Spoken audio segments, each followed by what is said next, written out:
Let's go already. Enemy targets up ahead. Let's rock and roll! If it ain't broke, don't fix it is a proverb that's cliched enough that it might as well have been uttered by Peppy Hare in one of his classic wizened radio barks to his younger Star Fox teammates. Although, to my recollection, it's not a sentiment he's ever actually proffered. It's clear that Nintendo agrees with this notion, however, at least based on the Switch 2 exclusive Star Fox, which is the latest reboot of the rail shooter series, or sometimes rail shooter series, sometimes something else. 2026's Star Fox is materially the same game as 1997's Star Fox 64, which some of you may also remember in the guise of a Nintendo 3DS remaster. If you're one of the people who remembers one of those games and has been excited and conspiracizing about how this game might be hiding a treasure trove of new content, put those hopes to bed. There's some new story stuff, there's revamped multiplayer, but this is the same game, unless All Medals on Expert mode is hiding something crazy. It wasn't broken, so they didn't fix it. But if you're new to the series, or just to this particular entry, know off the bat that this is no bad thing. For my money, Star Fox 64, which here in the UK we call Lilac Wars, is one of the finest games ever made. A perfect video game is a nigh impossible thing to achieve, but the smaller a title is, the more chance it has, I think, of being so tightly designed that it might brush up against the veneer of flawlessness. With a playtime of under 2 hours for any given run from game start to credits, this is one game that has always been able to do that, and that structure, that brilliance, is absolutely retained here. You play Fox McCloud, the head of the Star Fox team, a band of animal mercenaries with cool spaceships and a taste for danger. An invading army is pressing from the furthest reaches of the Lilac system towards Corneria, the capital of democracy, and Fox's crew are called into action for both good and for their own monetary gain. Fox also has personal skin in the game, as his father was killed by the villain behind the invading force. My team's available to deploy immediately. For a price. That's all you need to know, really. It's pale as old as time stuff.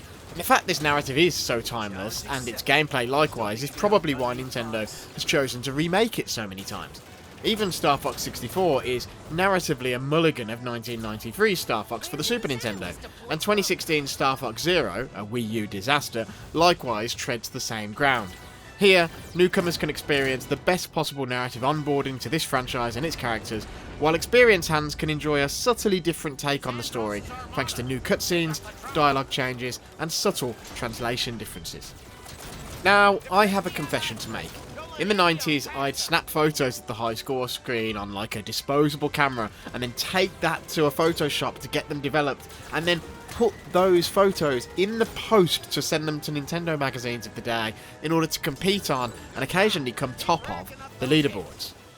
Now, I didn't know all the speedrun strats that came up later where you can post truly ridiculous scores that seemed impossible back in the 90s, but I was pretty damn good, and I knew this game like the back of my hand, still do, and so I feel quite confident in expressing that once the game hands control off to you, it's functionally almost identical to the N64 version. Now, it did take me a little time to get used to this game running without any slowdown, and the dynamics of the Switch thumbstick are different enough to an N64 stick that it took a little while to dial my muscle memory back in. For what it's worth, by the way, I found scoring high easier with Joy-Con than with a Pro Controller, and I just don't understand why. Anyway, once I did dial that memory in, all the old tricks worked. It wasn't broken, so it wasn't fixed. Everything that made the OG great in gameplay terms is intact, which means this is an instant, unassailable classic of the rail shooter genre that I think more or less everybody should at least try. The sticking point for some will be the length of the game. Star Fox 64 has 16 stages in total, each of which might last 10 to 15 minutes. On paper, this looks like a perilously short game, but the joy here is in learning it, and learning its systems, and propelling yourself to higher scores and finding new routes. There's 25 possible permutations to get from the start of the game to the end. This new version retains the expert mode, which is unlocked after beating a set score on each stage, but it also adds new challenges, which basically task you with replaying each level while completing specific objectives. Some of them are tricky, and these are a nice addition, though I do think the core value remains in campaign replayability, which is immense if you're inclined to chase high scores. The broad strokes of difficulty have been kept the same across both the normal and expert modes, though there is now a new easy mode too. Alternative control options such as mouse pointer shooting and co-op offer a greater degree of accuracy, but even with a normal controller, it does feel like the challenge has been subtly massaged. Like the green blast of a lock-on charge seems to be more generous in how aggressively it tracks, for instance. I found it easier to post higher scores more quickly on Switch 2 than on N64, at any rate. If I have one criticism related to the act of actually playing the game rather than around its narrative, it's in relation to Star Fox's lavish new art style. This might be the best looking game Nintendo has ever released, though that comes at a slight cost. There's a more grounded realism to just about everything, which comes back to get you in terms of feedback. In Star Fox 64, for which these characters, bosses and ships were designed, the feedback is loud. If your R-Wing touches something, the crashing sound effect blasts you and the entire impacted part of the vehicle flashes an angry red. Likewise for bosses and their weak points. Here, that sort of feedback is more subdued, both in audio and visual terms. I really miss the loud clattering noise when a barrel roll successfully deflects enemy fire, and I miss bosses clattering and surging red when damaged. I know this game inside out, but worst was that I got a text message from a fellow critic, where he said he had to go to YouTube to check that he was successfully hitting one boss in the right spot, as he simply wasn't sure from the visual and audio feedback he was getting. Now, while it's the same game in many ways, and even a better game in a few, this might be the one place where it's a little worse. Before we get into this game's big new offering, we should also first just touch on multiplayer. What was a relatively rudimentary 4-player dogfighter is replaced by one with a bit more form and structure, plus online modes. This isn't the most fully featured multiplayer of all time, but it's a perfect modern replacement for the multiplayer of the N64 version. It'll be quite possible to sink in hours here, though I expect people will quite quickly hunger for more maps and more modes. Let's talk about the elephant in the room, the narrative adjustments. Ultimately, Star Fox's structure has been subtly stretched, with the events and dialogues in the levels identical or near enough to the original, but with new bookending cutscenes in place. While the game has been developed by New York-based Velan Studios, the credits seem to suggest that the cinematic sequences were developed at least in part by Waterproof Studios, a frequent co-development collaborator for cutscenes. They've worked on things like Mortal Kombat and Hogwarts Legacy, but anyway, whoever made them, these new story sequences are absolutely beautiful, and they turn the previously 2-line briefing sequences between Fox and General Pepper into lovely little slice-of-life glimpses into the downtime the crew has between missions. Here you have Falco brooding and downing drinks in the background, Slippy tinkering with gadgets, and Peppy musing over tactical options. If you successfully find more than one route out of a level, unlocking multiple options for the next stage you'll head to, the characters will actually brief both of the options in detail, which gives you a much more informed decision of which stage you might want to pick. And where a stage has a more complicated sub-goal, such as taking out the searchlights on Zone S or the railway track switches on Macbeth, these briefings actually explain the goal and the consequences of failure much more clearly. And actually, as a result, some of the in-level tutorial-style chatter has been cut out because it's all explained in the mission briefings. It's here where the new character designs really do come into their own, though. Characterful and expressive, they just work.